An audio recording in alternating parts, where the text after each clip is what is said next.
انا عارف ان انا ما بقتش اعمل كيو ان اي كتير جدا بالرغم ان هو مهم قوي.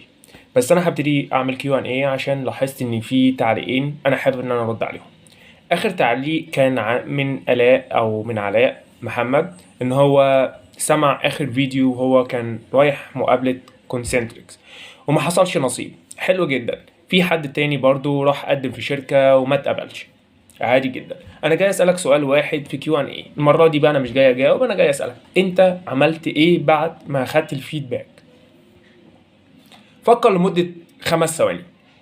هل نمت في البيت وبقيت تعيط وبقيت متضايق وتقول الظروف انا مش نافع، انا مش هيجي مني، انا مش هتحسن، اصلي صاحبك كان بيقول نفس الكلام؟ تمام. ولا هتقعد تقول يبقى انا محتاج كده بقى ورقه وقلم وابقى زي الشاطر؟ والله الاتش ار كتر خيره قال لي يا فلان، يا علاء او الاء او احمد، انت محتاج تظبط التي اتش ساوند. يا سلام. ومحتاج تظبط ايه تاني؟ البي والبي ساوند. يا سلام. ومحتاج تظبط انك تعرف تفكر بالانجليزي، اصل انت الانتونيشن بتاعك مش حلو. تمام. اصل انت محتاج يبقى معاك فوكاب كتير وتعرف تنطق الجمله بشكل وسياق كويس. انت لو بتاخد كورس انجليزي، كورس محادثه، هتروح تدفع لك 600 800 جنيه. انا كنت بروح اتدرب مع ناس كنت بدفع فلوس كتير وما بستفادش، وكان مع اجانب عشان تبقى فاهم. تمام. كنت بتعلم من نيتيف وما كنتش بستفاد، ما باستثنى بس المدرس الامريكي اللي كنت بتعلم منه، هو كان قاعد معانا محاضرتين عشان اكون صريح معاك. ما اتحسنش. اتحسنت وربنا وفقني لما حطيت في دماغي ان انا عايز اتحسن وبدات اشتغل كل يوم. هل انا مستواي بقى بروفيشنال وسي 1؟ لا والله، بس ما زلت بحاول. هل انا ولد موتيفيشن سبيكرز بقى من ضمن الناس اللي بتقعد تتكلم كتير بقى وتقعد تحفز اللي قدامها؟ لا والله، ده انا انسان بسوف وانسان كسلان وبضيع وقت. تمام. بس اقول لك على حاجه، في حديث عن الرسول عليه الصلاه والسلام بيقول القليل الدائم خير من الكثير المنقطع. صدق رسول الله صلى الله عليه وسلم. اقعد كل يوم اتدرب على النطق. في بنت يعني هي كاستمر كير، بس البنت دي ما شاء الله تبارك الله ربنا يحفظها، اسمها ياسمين خالد. مرت بتجربه وطلعت تحكيها لمده سنه. على فكره انا بادئ على التيك توك في نفس الوقت اللي هي بادئه فيه على التيك توك، بس هي عملت بروجرس احسن مني. ليه؟ لانها استمرت كل يوم بتنزل ابديتس جديده. انا ما عملتش دوت، انا وقفت لمده 6 شهور ل 8 شهور. تمام. اتفرج عليها واسمعها، هتستفاد منها. انا بحب اسمعها جدا وبحب اشير الفيديوهات بتاعتها. اسمعها. شوف كل يوم انت محتاج تعمل ايه. تانج تويستر عشان تحسن النطق. كل يوم تتدرب على فيديو من الفيديوهات للنيتيف اللي بيتكلم فيها عن التي اتش والبي والبي والاي دي اندنج والاي ان جي اندنج. اتدرب عليهم كتير. الانتونيشن، ادخل اسمع فيديوز عن الانتونيشن. ادخل على منصة تيد، شوف التخصص اللي انت عايزه، بيزنس، سايكولوجي، شوف التخصص اللي انت حابه، اسمع منه. اسمع لمدة دقيقة او دقيقتين. شوف الكلمات اللي انت مش عارفها، احفظ كلمات ودخل الكلمة في جملة، بل ذاكر الجملة نفسها. هيبقى معاك محصلة لغوية. وما تضغطش على نفسك في أول يوم. يا أنا طالب منك احفظ جملة واحدة بس في اليوم، بس استخدم الريبيتيشن، التكرار. استخدم انك تراجع على اللي فات، هو ده اللي هيحسن مستواك باللغة الإنجليزية. اتكلم كتير. أنا ما عنديش حد أتكلم، افتح ريكورد. افتح ريكورد كده واقعد اتكلم. يعني ايه المشكلة ما تغلط؟ ما انت لو هتسكت مش هتتحسن. لكن لما تتكلم وتغلط وتعرف غلطك وتشتغل عليه، ده هتلاقي ان مستواك مرة واحدة بينط. حرفيا. حرفيا هتلاقي مستواك كان من مستوى لمستوى تاني خالص. انت وصلت للمستوى ده ازاي؟ بس انا كل يوم بقعد اتدرب، كل يوم بقعد ادخل معلومات، كل يوم بقعد اطلع معلومات، بطلع كلام. مش عارف اوصف. تحب تكون تابع ولا قائد؟ طب ما تحكي لي كده موقف صعب مريت بيه او تحدي. طب انت عملت في يومك ايه النهارده بقى؟ اوعى تفتكر الانترفيو شوية اسئلة باجوبة زي ما انا كنت بعمل من سنة او اكتر من سنة. احفظ السؤال واحفظ الاجابة. كان شهر 11 2021. انا فاكر كويس جدا التاريخ ده. اتعاملت مع حد، كان اول خطوة ليا. اتعاملت مع حد وبقيت ابعت له ريكوردات، ده انت شاطر، انت مش عارف مستواك ايه. دخلت مقابله يو كي، اخدت في وشي وطلعت. احباط شديد جدا. كانت المقابله نص ساعه مع اتش ار كده، كنت داخل الانترفيو ودي كده ما بين، يعني الاتش ار ده كان صاحب حد اعرفه ودخلت معاه. الموضوع كان ودي. نص ساعه قال لي بص، انت بتعرف تتكلم انجليزي ومعاك كلمات، بس خلي بالك انت نطقك مش حلو. انت مش هينفع انك تكون 5/10، انت لازم تكون 9/10.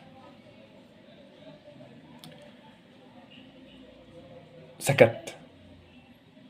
بعد كده قلت له طب انا حاسس من نفسي ازاي؟ قال لي هتعمل واحد، هتتكلم كتير، هتسمع كتير، هتتدرب على النطق كتير. تمام. قال لي الكلام ده. بعديها بشهرين قدمت مع اتش ار. تمام. اقول لك بقى الجديده، مش هقولها لك دلوقتي. الاتش ار دوت عمل لي انترفيو، قال لي بص هو النطق محتاجين نظبطه شويه، بس انت بتعرف تتكلم، انت عندك محصله لغويه، بس محتاجين ان احنا نظبط النطق. وبدا يسالني اسئله انا ما اعرفش اجاوبها حرفيا. ليه؟ كنتش محضرها. يبقى انت محتاج انك تفكر بالانجليزي. يعني ايه تفكر بالانجليزي؟ يعني انت تتسأل في اي موضوع بتعرف تتكلم من غير ما تفكر كتير. لو انت ماشي في الشارع ومثلا واحد قابلك، واحد اجنبي، معلش المكان ده فين؟ هتقول له okay you can go ahead and turn right. تمام. تتكلم. العصف الذهني وانك تحط نفسك في مواقف انت مش عارف تتكلم فيها، ده اللي هيعلمك يعني ايه لغه. كان في ابلكيشن اسمه كلاب هاوس، كان في حد من زمايلي نصحني بيه ان انا ادخل اتدرب واتكلم مع الناس. انا في ناس لقيتهم هنود وكده، وما انصحكش انك تدخل تتكلم مع الهنود في البدايه. في غرف فيها ناس امريكان، ادخل مع الناس دي، انت هتسمع اللغه هتبقى صنم، مش عارف تتكلم. بس لو انت حاولت وعافرت انك تدخل تتكلم جمله واحده بس. انا اول سيشن دخلته كان مع ناس من بريطانيا، حرفيا انا استفدت. اول سؤال، انت منين؟ من مصر. قول لنا بقى ايه الاكله المفضله عندك. قعدت اتكلم على الاكله المفضله وبتتكون من ايه it's very delicious، وقعدت اتكلم، فعجبتهم الطريقه. بس انا اقول لك على حاجه، انا مش شاطر قوي، بس حسيت المستوى احسن من الناس اللي كانت موجوده، فدي حاجه كويسه. مش اعلى منهم ولا حاجه، لا، انا لو اتسالت سؤال تاني ممكن ما اعرفش اجاوب، بس لا احسن. بس لو كنت قدرت انك تستمر كان هيبقى احسن واحسن واحسن. انت ما اتقبلتش، والله الحمد لله خير وبركه. انت تقدر تقدم في الشركه دي بعد شهر، مش تبقى عارف الشركه الوحيده اللي بتقدر تقدم فيها بعد شهر من عدم قبولك، لان البروفايل بتاعك بيتقفل، تقدر تقدم مره تانية. تشتغل على النطق، تشتغل على الشادوينج، تشتغل انك تسمع كتير، تشتغل انك تشوف اسئله انترفيو وتشوف انت هتجاوبها ازاي، تشتغل انك تدخل انترفيو كتدريب للانترفيو للشركه اللي انت عايز تدخلها. والله العظيم والله العظيم، انا تاني انترفيو انا دخلته الاتش ار بقى صاحبي لحد النهار وقتنا هذا، ولسه مكلمه قبل ما اطلع اعمل الفيديو ده. تمام. ونعرف بعض اكتر من سنه، يمكن داخلين في سنتين. ليه؟ عشان بلح، كل شويه بعافر، كل شويه بحاول يمين وشمال. ما انا مش لاقي فرصه شغل، كنت قاعد مش لاقي فرصه شغل، كنت دافن نفسي. مش هقول ان القراءه وحشه، ده موضوع القراءه ده هيبقى ليه فيديو تاني. بقالي فتره طويله جدا دافن نفسي وسط الكتب، وعامل فيها نجيب متولي الخولي ونجيب محفوظ، وقاعد وسط الكتب وعايز اكمل ماجستير بعد ما خلصت جيش، ومصمم. ولما جيت اسعى على فرصه شغل لقيتش فيه شغل حتى باقل مرتبات، قلت مش مهم كخطوه وبتاع 6 شهور كده لحد ما الواحد يفهم الدنيا. ما لقيتش شغل. مجال العمل عايز حاجتين، لغه، ولغه كويس تكون بي 2، ومهارات، خصوصا السوفت سكيلز، مهارات الناعمه. مش هقول لك تنميه بشريه، شغل العبث بتاع التنميه البشريه ده. ف هحاول الفتره الجايه كمان هكلمكم عن موضوع السوفت سكيلز ده لانه مهم جدا. اشتغل على نفسك، الموضوع تحدي. على فكره في تحدي 80 يوم، انا كنت منزل فيديو عنه، تمام. انا لسه ما كملش التحدي وما زلت بسعى ان انا احقق التحدي. بس اقول لك على حاجه، انا امبارح قصرت وقبله قصرت وقبله قصرت، بس النهارده اشتغلت شويه. بس كنت كل يوم في التأثير كنت بشتغل وقت شويه، وقت بسيط وقت بسيط وقت بسيط. هو ده المطلوب، الاستمراريه. انك لازم تفضل مستمر، انك لما تاخد فيدباك من حد لازم تشتغل على نفسك، انك لازم تحسن من نفسك. لان انت لو ما حسنتش من نفسك مش هتلاقي فرصه للشغل. لو انا من النهارده ما رحتش حسنت نفسي في الانجليزي وعرفت انا ليه عايز احسن مستواي في الانجليزي، والله يا ابن الناس، انا عايز احسن مستواي في الانجليزي عشان اخد مرتب اعلى من المرتب اللي انا باخده ده اولا، وممكن يبقى الضعف كمان. وكمان انا محتاج والله اخد كورسات مثلا في الاكاديميه. حابب ان انا اسافر، حابب اجيب هدوم، حابب اغير النضاره، حابب ان اجيب محفظه. يعني انا بقول لك بص، هي بتبتدي كده. ليه انت عايز تحسن مستواك في الانجليزي؟ بس هتاخدها جد هتوصل، وهتوصل بسرعه. مش هتاخدها جد هتوصل، بس هتوصل وانت ماشي، وعلى الاقل من مهلك. هتبقى شبه السلحفه. ما السلحفه برضه بتمشي والحصان بيمشي، بس الفرق ما بين الاتنين ان ده بيبذل مجهود اكبر من السلحفه. الحصان بيبذل مجهود اكبر من السلحفه. فانت حابب تبقى ايه؟ انا مش بهزر. يعني مثلا لو حد سمع عن الحوار دوت او الموضوع دوت، ما انا مش بهزر. اصل انا عشت الحالتين، حالة السلحفة وقعدت فيها فترة طويلة جدا، وكنت بروكراستينيتور، بسوف بدرجة عالية جدا. درجة الحصان شهرين ربنا عني ووفقني فيهم، قطعت شوط كويس جدا، واتقبلت في شركة انا فيها، والشركة اللي انا فيها محترمة. مش هقول لك ان انا جامد جدا في الانجليزي وان انا لو دخلت الايلتس هجيب سكور باند 7، لا. انا مستوايا جيد في اللغة الانجليزية الحمد لله، بفهم انجليزي وبعرف اتكلم انجليزي بشكل كويس، بشكل كويس. وبقدر ان انا احل الكيسز وبقرا الكيسز الموجوده، لان انت شغلك كله بالانجلش. انت السيستم بالانجلش، التيكيتات المرفوعه بالانجلش، الانكوايري بالانجلش، انك لازم ترد بالانجلش، تبقى عارف الانكوايري بتاع الكاستمر. انت لو ما فهمتش هو عايز ايه وعملت نافيجيشن، تعمل نافيجيت كده للسيستم بتاعك وفهمت اللي موجود، انت هتتهان. انا اسف في اللفظ، انت هتتهان حرفيا. هتتهان من الكاستمر. ممكن تتهان مش الاهانه ان هو يشتمك، الاهانه ان هو هيقول لك you can't understand my question. انت ما فهمتش سؤالي.